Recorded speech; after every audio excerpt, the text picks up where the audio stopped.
ഡൽഹിയിൽ തൊഴിൽ മന്ത്രി രാജ്കുമാർ ആനന്ദ് രാജിവെച്ചു. ആം ആദ്മി പാർട്ടി അംഗത്വവും ഉപേക്ഷിച്ചു. പാർട്ടി അഴിമതിയിൽ മുങ്ങി എന്നാരോപിച്ചാണ് രാജി. ബൽറാം നെടുങ്ങാടി വിശദാംശങ്ങളുമായി. ബൽറാം, ആം ആദ്മി പാർട്ടിയെ സംബന്ധിച്ച് കനത്ത തിരിച്ചടിയാണ്. മുഖ്യമന്ത്രി ജയിലിൽ കഴിയുന്നു, കോടതിയിൽ നിന്ന് തുടർച്ചയായി തിരിച്ചടികൾ നേരിടുന്നു. ആ സമയത്താണ് ഇപ്പോൾ സാമൂഹ്യക്ഷേമ വകുപ്പ് മന്ത്രി കൂടി രാജിവെച്ചിട്ടുള്ളത്. അദ്ദേഹം ഉന്നയിക്കുന്ന ആരോപണങ്ങൾ എന്തൊക്കെയാണ്? അനുജ, തീർച്ചയായും ആം ആദ്മി പാർട്ടി വലിയ പ്രതിസന്ധിയിലൂടെ കടന്നുപോകുമ്പോഴാണ് ഇത്തരത്തിൽ ഒരു കനത്ത തിരിച്ചടി കൂടി പാർട്ടിക്ക് ഉണ്ടാക്കുന്ന തരത്തിൽ പാർട്ടിയുടെ ഒരു മുതിർന്ന നേതാവ്, മന്ത്രി തന്നെ രാജിവെക്കുന്നത്. സാമൂഹ്യക്ഷേമ വകുപ്പ് മന്ത്രി രാജ്കുമാർ ആനന്ദ് ആണ് മന്ത്രിസഭയിൽ നിന്നും പാർട്ടിയിൽ നിന്നും താൻ രാജിവെക്കുന്നതായി പ്രഖ്യാപിച്ചത്. അപ്രതീക്ഷിതമായ ഒരു നീക്കമാണ് അദ്ദേഹത്തിന്റെ ഭാഗത്തു നിന്നും ഉണ്ടായിരിക്കുന്നത്. ആം ആദ്മി പാർട്ടിക്കെതിരെ കടുത്ത ആരോപണങ്ങൾ തന്നെ നിരത്തിക്കൊണ്ടാണ് ഈ രാജി എന്നുള്ളത്.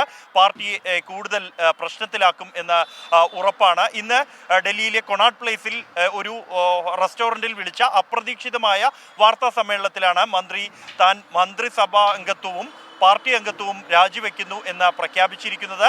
പാർട്ടി അഴിമതിയിൽ മുങ്ങിയിരിക്കുന്നു എന്ന കടുത്ത ആരോപണം ഉന്നയിച്ചിരിക്കുന്നു. ഈ ഒരു സാഹചര്യത്തിൽ തനിക്ക് പാർട്ടിയിൽ ഇനി തുടരാൻ കഴിയില്ല എന്നും അതുകൊണ്ടാണ് പാർട്ടിയുമായുള്ള എല്ലാ ബന്ധവും ഉപേക്ഷിക്കുന്നത് എന്നാണ് അദ്ദേഹം വ്യക്തമാക്കിയത്. രാഷ്ട്രീയം മാറുന്നതോടെ രാജ്യം മാറുമെന്നാണ് നേരത്തെ ഈ അഴിമതി വിരുദ്ധ സമര ഘട്ടത്തിൽ ജന്തർ മന്ദിറിൽ നിന്നും അരവിന്ദ് കെജ്രിവാൾ പറഞ്ഞത്. എന്നാൽ ഇപ്പോൾ അധികാരം ലഭിച്ചപ്പോൾ പാർട്ടിയല്ല, രാഷ്ട്രീയക്കാരൻ തന്നെ അദ്ദേഹം സ്വയം മാറിയിരിക്കുകയാണ് എന്നാണ് അദ്ദേഹം പറഞ്ഞിരിക്കുന്നത്. ഒപ്പം തന്നെ ദളിത് MLA-മാരെയും കൗൺസിലർമാരെയും മന്ത്രിമാരെയും പാർട്ടി ബഹുമാനിക്കുന്നില്ല എന്നും ഒട്ടേറെ ദളിതർ ഈ പാർട്ടിയുടെ ഭാഗമായവർ വഞ്ചിക്കപ്പെട്ടു എന്നും അദ്ദേഹം പറഞ്ഞിരിക്കുന്നു. ഇന്നലെ വരെ ഈ അദ്ദേഹത്തിൻ്റെ ഈ രാജിപ്രഖ്യാപനത്തിൻ്റെ സമയം സംബന്ധിച്ചുള്ള ചോദ്യങ്ങളോട് കഴിഞ്ഞ ദിവസം വരെ താൻ പാർട്ടിയെ കുടുക്കിയതാണ്, രാഷ്ട്രീയ പകപോക്കലിൻ്റെ ഭാഗമായി ഏജൻസികൾ കുടുക്കിയതാണ് എന്ന് വിശ്വസിച്ചിരുന്നുവെന്നും ഹൈക്കോടതിയുടെ പരാമർശത്തിലൂടെ ഒപ്പം തന്നെ ഹൈക്കോടതി വിധിയിലൂടെ പാർട്ടിയുടെ ഭാഗത്ത് തെറ്റ് സംഭവിച്ചിട്ടുണ്ട് എന്ന തോന്നൽ തനിക്കുണ്ട് എന്നും അദ്ദേഹം പറഞ്ഞിരിക്കുകയാണ്. അപ്രതീക്ഷിതമായ ഒരു നീക്കം തന്നെയാണ് ഈ രാജ്കുമാർ ആനന്ദിന്റെ ഭാഗത്തു നിന്നുണ്ടായത്. ആം ആദ്മി പാർട്ടി ഇന്ന് ഉച്ചയ്ക്ക് അടിയന്തര ഉന്നതതല യോഗം ചേർന്നിരുന്നു. അരവിന്ദ് കെജ്രിവാളിന്റെ വസതിയിൽ ഉന്നത നേതാക്കൾ എല്ലാം തന്നെ പങ്കെടുത്തിരുന്നു.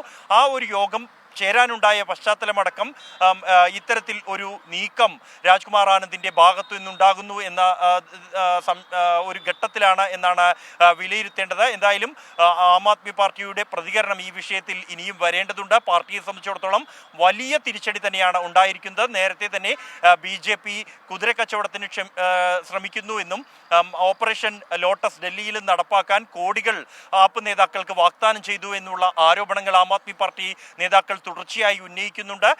ഇതിന്റെ ഒരു പശ്ചാത്തലം കൂടി ഇതിനുണ്ട് എങ്കിൽ പോലും ഇപ്പോൾ പാർട്ടിയിൽ നിന്നും അനുജ സൂചിപ്പിച്ചതുപോലെ ആം ആദ്മി പാർട്ടിയെ സംബന്ധിച്ചിടത്തോളം കോടതിയിൽ നിന്നും തുടർച്ചയായി തിരിച്ചടികൾ നേരിടുന്നു. നേതാക്കൾ ജയിലിൽ കഴിയുന്നു. കടുത്ത പ്രതിസന്ധിയിലൂടെ കടന്നുപോകുമ്പോഴാണ് അതിന് ഒരു കൂടുതൽ ആഘാതം ഉണ്ടാക്കിക്കൊണ്ട് ഇത്തരത്തിൽ ഒരു മന്ത്രിസഭയിൽ നിന്നും പാർട്ടിയിൽ നിന്നും രാജിവെക്കുന്ന പ്രഖ്യാപനം നടത്തിയിരിക്കുന്നത്. ഈ വിഷയത്തിൽ ആം ആദ്മി പാർട്ടിയുടെ ഭാഗത്തു നിന്ന് എന്തെങ്കിലും പ്രതികരണം വരുന്നുണ്ടോ? BJP-യുടെ ഭാഗത്ത് നിന്ന് ഇതിനോടകം തന്നെ പ്രതികരണങ്ങൾ വന്നിട്ടുണ്ട് എന്നാണ് മനസ്സിലാക്കുന്നത്. ആം ആദ്മി പാർട്ടിയുടെ അന്ത്യത്തിന് ആരംഭമാകുന്നു എന്ന തരത്തിലേക്കുള്ള പരാമർശങ്ങൾ അവരുടെ ഭാഗത്തുനിന്ന് വരുന്നുണ്ട്.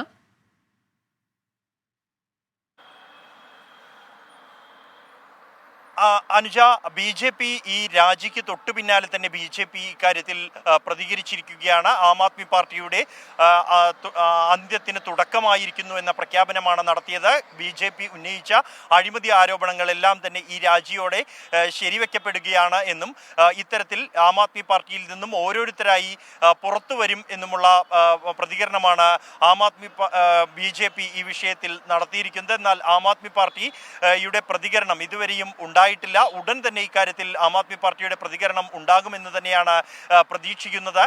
ഇന്നത്തെ യോഗത്തിന് ശേഷം മന്ത്രി സൗരഭ് ഭരദ്വാജ് മാധ്യമങ്ങളെ കണ്ട ഘട്ടത്തിൽ പറഞ്ഞത് 2 സന്ദേശങ്ങൾ കൂടി കെജ്രിവാൾ ജയിലിൽ നിന്നും നൽകിയിരിക്കുന്നു എന്നാണ്. മുഖ്യമന്ത്രി ജയിലിലായാലും ജനങ്ങളുടെ ക്ഷേമം ഉറപ്പുവരുത്തണമെന്ന ആദ്യ സന്ദേശം. രണ്ടാമത്തെ സന്ദേശം എന്നുള്ളത് സാമൂഹ്യക്ഷേമവുമായി ബന്ധപ്പെട്ട് തന്നെയാണ്.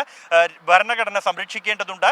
ഭരണഘടനാ ശില്പിയായ ഡോക്ടർ BR അംബേദ്കറിന്റെ ജന്മദിനം ഏപ്രിൽ 14-ന് രാജ്യവ്യാപകമായി വിപുലമായി ആഘോഷിക്കാനുള്ള നിർദ്ദേശം കെജ്രിവാൾ നൽകിയിരിക്കുന്നുവെന്നും അതനുസരിച്ച് വിപുലമായ ആഘോഷങ്ങൾ ഉണ്ടാകുമെന്നുമാണ് ആ സന്ദേശത്തിൽ ഉള്ളതായി സൗരഭ് ഭരദ്വാജ് അറിയിച്ചത്. എന്നാൽ പുറത്ത് പോകുന്ന മന്ത്രി രാജ്കുമാർ ആനന്ദ് ദളിതരെ ആം ആദ്മി പാർട്ടി വഞ്ചിച്ചു എന്ന വലിയ ആരോപണം കൂടി ഉന്നയിച്ചിട്ടുണ്ട്. എന്തായാലും ആം ആദ്മി പാർട്ടി ഈ വിഷയത്തിലുള്ള പ്രതികരണം ഉടൻ തന്നെ ഉണ്ടാകും. ആം ആദ്മി ശരി, ഡൽഹി സാമൂഹ്യക്ഷേമ വകുപ്പ് മന്ത്രി രാജ്കുമാർ ആനന്ദാണ് രാജിവെച്ചത്. മുഖ്യമന്ത്രി അരവിന്ദ് കെജ്രിവാൾ ജയിലിൽ തുടരവെയാണ് രാജി എന്നുള്ളതൊപ്പം തന്നെ പാർട്ടി അഴിമതിയിൽ മുങ്ങിക്കുളിച്ചിരിക്കുന്നു, ഇനി ഒത്തുപോകാനാകില്ല തുടങ്ങിയുള്ള പരാമർശങ്ങൾ അദ്ദേഹം നടത്തുകയും ചെയ്യുന്നുണ്ട്. പാർട്ടിയെ സംബന്ധിച്ച് കനത്ത തിരിച്ചടിയാണ് ഈ നടപടി.